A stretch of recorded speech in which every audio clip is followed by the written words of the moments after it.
तो सीताराम ट्रेडर, आज हम बात करेंगे कि भाई बलराम भैया जो हैं, हमारे जो बड़े भैया कह लीजिए, हाँ बड़े ही हैं हमसे, क्योंकि उन्होंने ट्रेडिंग पहले स्टार्ट की थी और बहुत काफ़ी अनुभव भी है उनको ट्रेडिंग के बारे में, हमसे तो ज़्यादा ही है। लेकिन हम बात करेंगे कि इनका भाई लॉस क्यों होता है बार बार। ये प्रॉफिट कम करते हैं, लॉस थोड़ा ज़्यादा करते हैं। अभी उनका कुछ दिन पहले एक पीएनएल आया था जिसमें 60-70 हज़ार रुपये वो लॉस कर चुके थे। और जब प्रॉफिट करना होता है तो प्रॉफिट तो होता है इनका भाई, ये नहीं कहते कि प्रॉफिट नहीं होता, प्रॉफिट डेली ही होता है। आप भी जानते होंगे अगर आप रेगुलर व्यूवर हैं बलराम भैया के, तो प्रॉफिट रेगुलर होता है उनका। शायद कभी ऐसा 1 या 2 बार या 3 बार मान लीजिए कि वो लॉस में गए हैं, लेकिन प्रॉफिट तो डेली होता है। लेकिन वो बुक नहीं करते, वो क्या करते हैं, थोड़ी देर और रुकते हैं, थोड़ी देर और रुकते हैं और स्टॉप लॉस लगा के बस वहीं बैठ जाते हैं। और 1500-2000 का जो भी स्टॉप लॉस लगाते हैं उसके हिट होने का इंतज़ार करते हैं।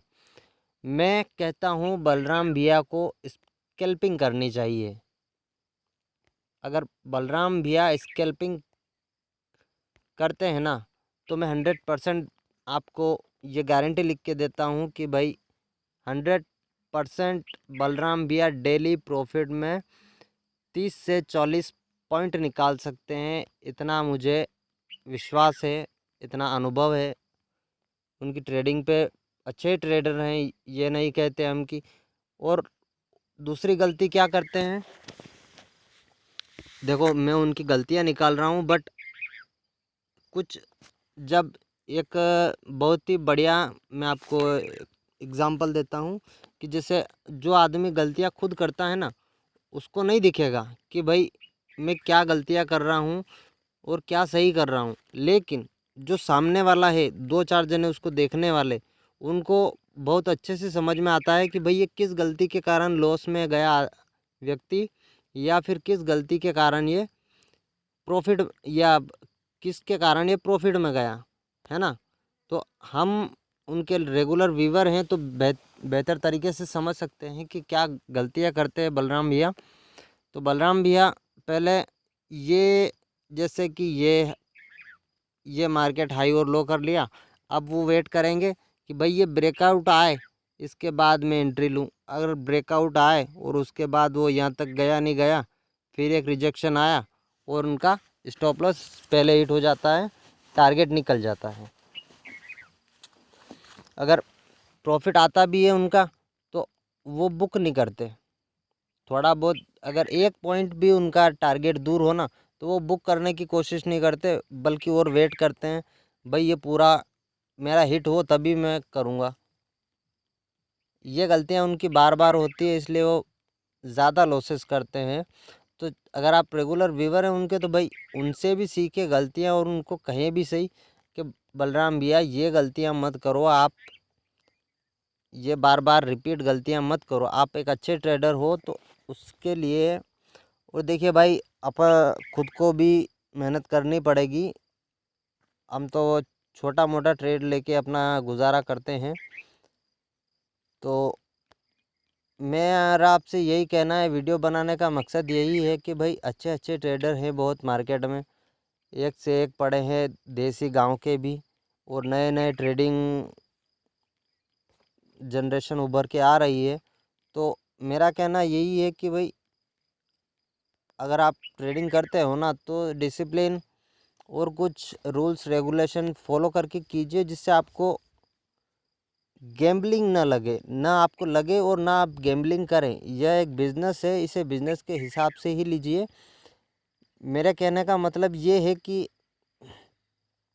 अगर जैसे आप सुबह उठते हैं और 1 कप चाय रोज़ पीते हैं, ठीक है, 1 कप चाय रोज़ पीते हैं, अगर उसी जगह आपको न दी जाए, चाय आपको न दी जाए, तो आपको कैसा लगेगा।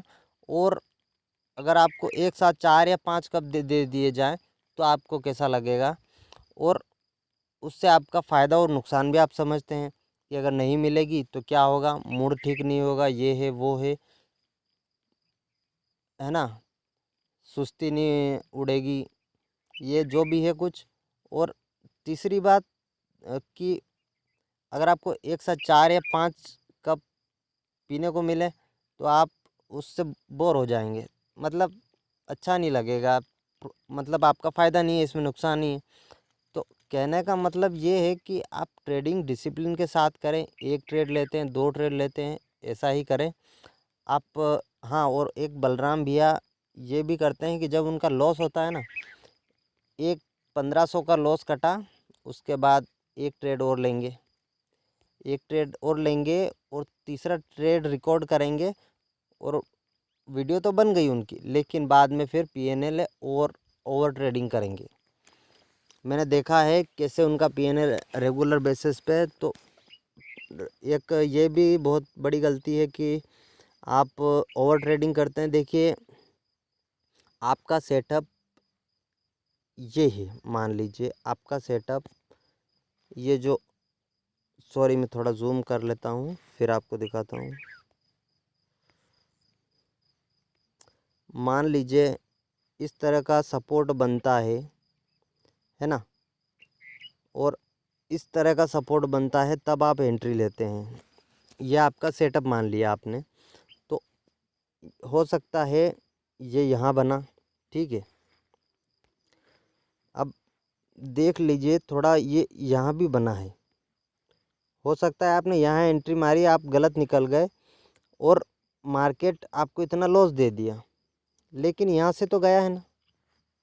तो आपको क्या करना होगा कि भाई यहाँ से देखो कैंडल यहाँ तक गया है और आपका प्रॉफिट लॉस जो भी है वो भी दिखाया होगा यहाँ तक, और अगर कैंडल में रिजेक्शन आ रहा है तो फिर आप क्यों भाई, आपका ट्रेड इस तरह का है कि आपने अगर यहाँ से एंट्री मारी तो ये कैंडल ग्रीन बनी, ये बनी, ये बनी, ये बनी, ये बनी, तो आपका सेटअप तो बहुत अच्छे से काम कर रहा है यहाँ पे।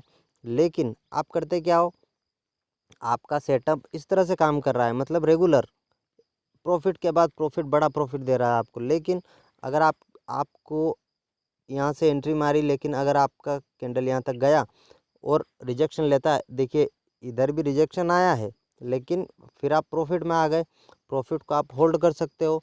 अब आप लॉस में होल्ड करके बैठोगे तो भाई लॉस तो बड़ा होगा ही ना, लॉस में होल्ड करके क्यों बैठते हो, लॉस में होल्ड करने का मतलब ही नहीं है।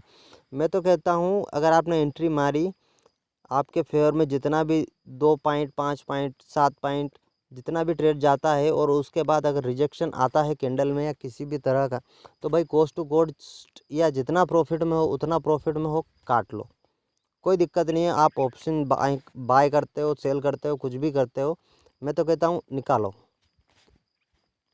हाँ प्रॉफिट में है तो होल्ड कर सकते हो, और प्रॉफिट भी भाई ऐसा नहीं कि प्रॉफिट अपना टारगेट हो गया और अपन फिर भी और बड़ा टारगेट के चक्कर में बैठे हैं, ऐसा नहीं करना है। हाँ अपनी क्वांटिटी के हिसाब से